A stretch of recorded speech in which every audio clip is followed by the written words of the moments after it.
Lorsque vous parvenez au chapitre 9 du livre des Actes, c'est un immense mouvement du ciel qui est rapporté. Saül vient de Jérusalem et se trouve sur le chemin de Damas. Jérusalem est son quartier général, cela paraît assez clair. Il représente l'autorité du grand prêtre et des notables de la ville. Jérusalem gouverne tout dans cette situation. Mais il découvre, avant de parvenir au bout du voyage, que le gouvernement n'est pas à Jérusalem mais dans le ciel. Les cieux s'ouvrent, la lumière et la voix céleste se manifestent. C'est alors la fin du terrestre pour Saül de Tarse.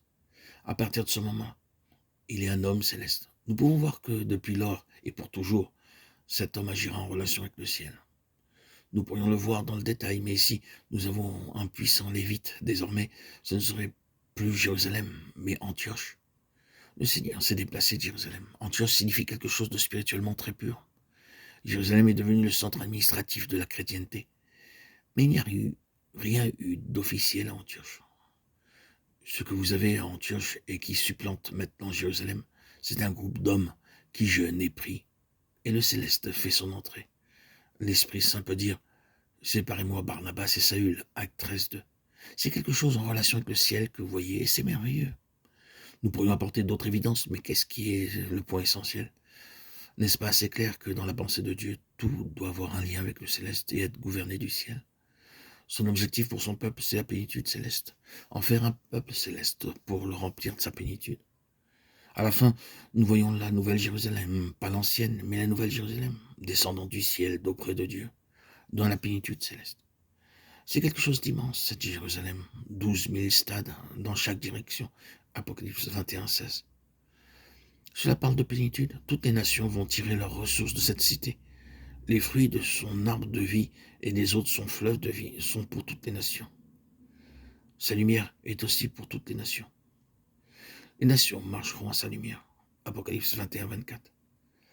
C'est la plénitude céleste, le but pour lequel le Seigneur a sans cesse travaillé. Il travaille maintenant en vous et en moi. Souvent, je pense que nous sommes deux personnes à la fois. L'une est ici et l'autre est dans le ciel.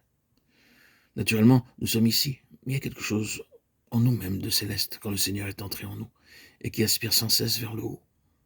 Sans réserve dans les cieux. C'est peut-être ce que le Seigneur voulait dire quand, se référant à lui-même, il déclarait le Fils de l'homme qui est dans le ciel, Jean 3:13, alors même qu'il était physiquement sur cette terre.